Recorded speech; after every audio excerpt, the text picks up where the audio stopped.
Welcome to the channel. In today's video, we will continue our story of a man whose wife got bored of him, so she decided to call her ex to come and effed her. So this is how he exposed her. If you haven't seen part 1 yet, I highly recommend watching it on our channel first to fully understand the story and its progression. Let's get started. Update 4. I met with the attorney and learned some significant things. It turned out going to burn her world away would not be so smart. The reason for that is that we have kids and I have to co-parent with her for the next 15 to 16 years. Another reason is I have a lot of respect for her family and I don't want to get them involved in the divorce as witnesses. Also, I would not win kids because they are small and have to be with their mother in the small town, 1 hour away from me in the capital city. I would be an every other weekend dad anyway. Finally, I would not have permission to sell our house because the kids need to have good living conditions and won't have another place to live. The place they live now is a property of her dad.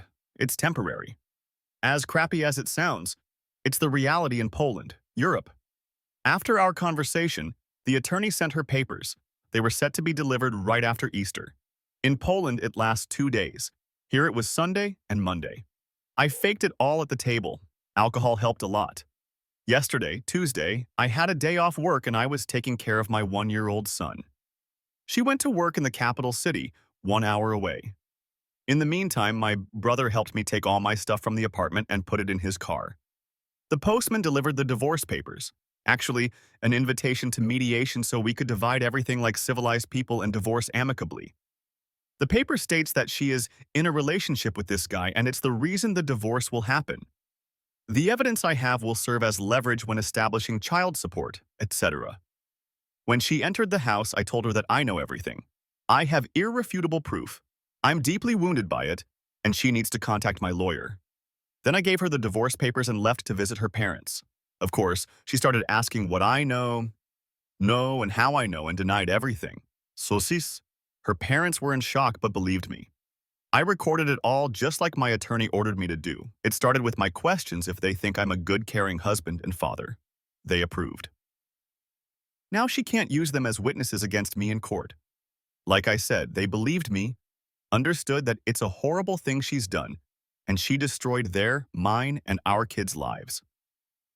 I thanked them for understanding and went to the capital city.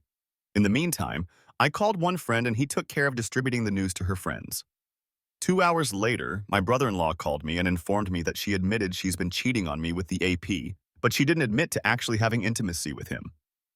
He informed me that everybody is on my side and she destroyed our family. He told me her sister visited my soon-to-be ex-wife and told her how evil she is. But in the end, he told me that everything can be saved, that he also cheated on his wife, she forgave him, and now they are very happy. Then her father called and also admitted that it's completely her fault and she doesn't realize what she's done. He told me the AP will never enter his house and that he will stop financially helping the soon-to-be ex-wife. He even called the AP, but he didn't pick up. In the end, he said he believes it can be saved. Finally, her other sister sent me a text telling me that she fully supports me, but again, she believes it can be saved. I don't like that at all because I don't believe it can be saved. I'm positive about it.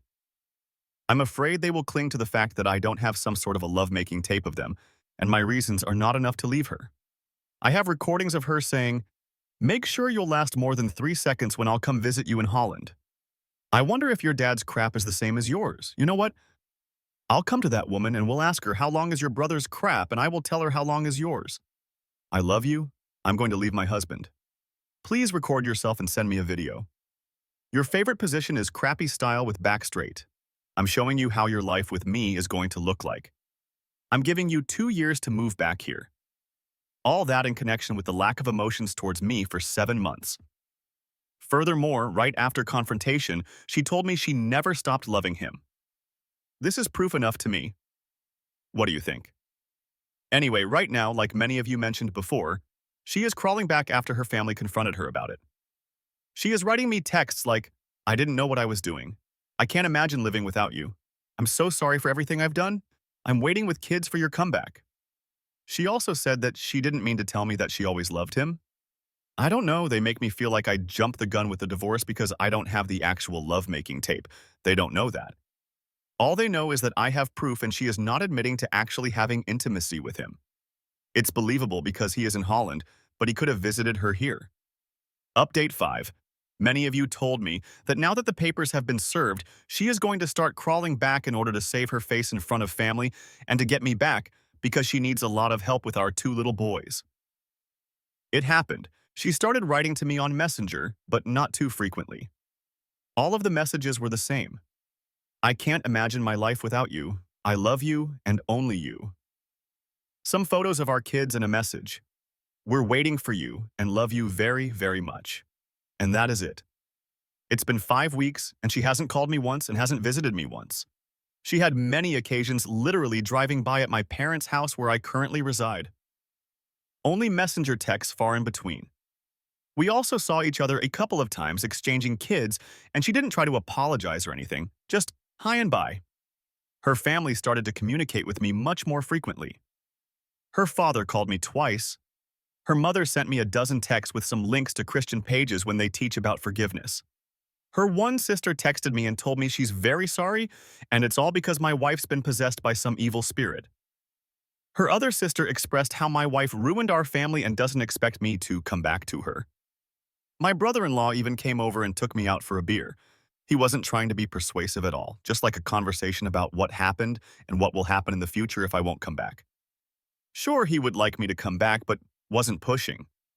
Basically, all of these talks were like, we can't believe she did what she did. We would like you to come back to her, but we understand if you won't do it. However, the day arrived when I made up my mind, and my lawyer told her lawyer that I decided that I'm not able to forgive her in time and I want a divorce. My lawyer presented my terms of the divorce, and now we're waiting for her lawyer's response.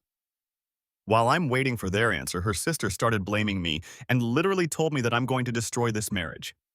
She stated very clearly that it was my wife who started all this by being very selfish, but right now she is very sorry, she's crying, and wishing she could turn back time.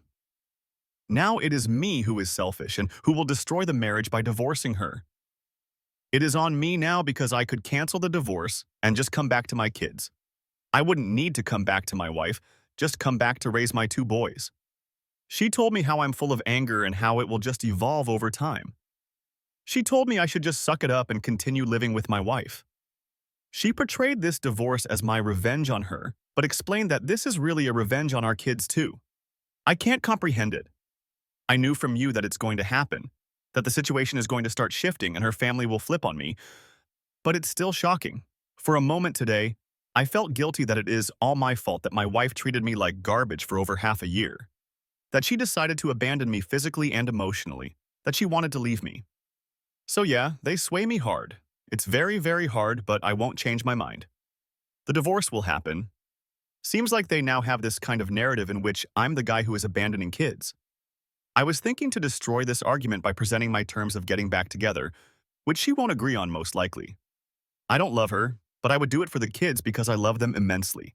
No marriage, just partnership, separate finances. She leaves her hometown and moves with kids to the capital city where I live. GPS in the car till she stops driving in her old age. Daily phone check, all that after I get my 7 months of dates with random girls. I would also not hesitate to cheat during the relationship and don't ever tell her. If she finds out, there is no marriage anyway. I don't care what you think, it's just an idea, nothing serious. I probably won't do it anyway, but I don't have any other idea to shut the family's mouth about me abandoning the kids. In Poland, Europe, small children like ours have to be near their mother in case of a divorce. I can't have them since she lives in a small town 1 hour away from me, and kids have their kindergarten and nursery there. We can't share them 50-50. I'll be an every other weekend dad. It's all access whenever I want. Additionally, it's sad and painful, but it is what it is. Update 6. It's been 2 months since the day I confronted her, handed her divorce papers, and moved to the capital city 1 hour away from the small town we used to live in together. I live with my parents, sleeping on the couch in their living room. The dining table morphed into a work/entertainment place, and my clothes are hanging on every chair around. I work from home for 8 hours. After that, I usually help my old parents, 88 and 71 years old, with everyday chores around the house. I do groceries and drive them to doctor appointments. Apart from that, I go to the gym or cinema to do everything in order to escape negative thoughts about what happened. I see my kids every weekend. She drops them off and I drive them back. The weekends are great. I find myself truly happy when I'm around them. I did a paternity test and the boys are mine. There is no confusion here, at least. The situation with divorce terms is a bit muddy now. It's hard to say what's going to happen since I'm living with my parents, and as a father of two and a grown man, I don't have any other place to live in. I want a significant amount of money from my wife, plus she is taking over the mortgage for the house. She agreed for the mortgage takeover but offered only one-third of the money I want, explaining this is how much I put in the building of the house. The thing is, I didn't cause this situation. I'm not guilty of it and need a place to live. One-third of the amount I want is not going to help buy me a flat, so the conversation between our attorneys continues. The reason she's offering me the small amount is because she wants to keep the house. However, last time we talked, I learned she might be pushed to sell it. This is the thing she should be doing from the beginning. She's not going to be able to pay the mortgage and pay me. We'll see how it unfolds. Other financial things like child support money she wants are too much. It also needs to be agreed on. She also claims I should be the one who picks up the kids from the small town and drive them back by the end of the weekend. It's a lot of fuel and time. It should be her dropping them off and me driving them back. So as you can see, she is the one responsible for all that, but at the same time, she is ready to argue about divorce terms. Her sister invited me to her daughter's communion. It was last Sunday. I went so I could spend some more time with my boys. Every family member is well informed that my decision is final, so they didn't even try to talk to me about it. I just took care of my boys while everyone was drinking and eating at the table after the ceremony.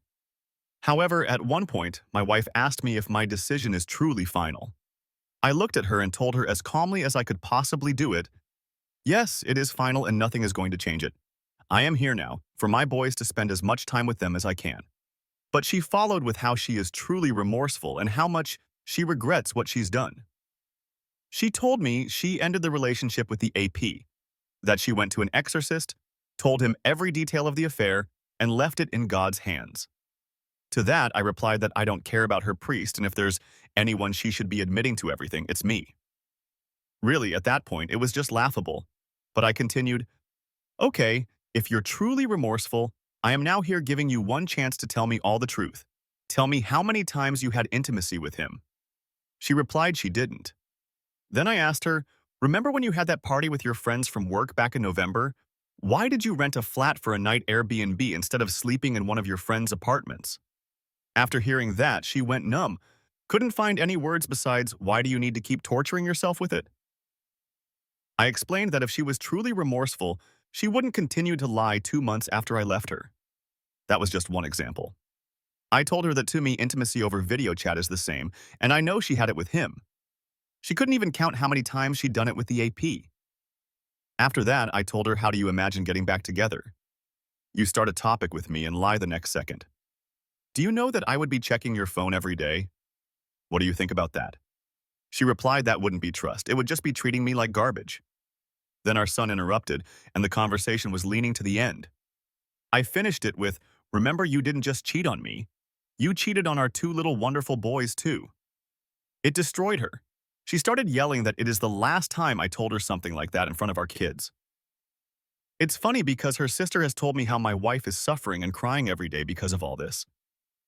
It's a true two-faced woman crying in front of the family and yet still lying to me.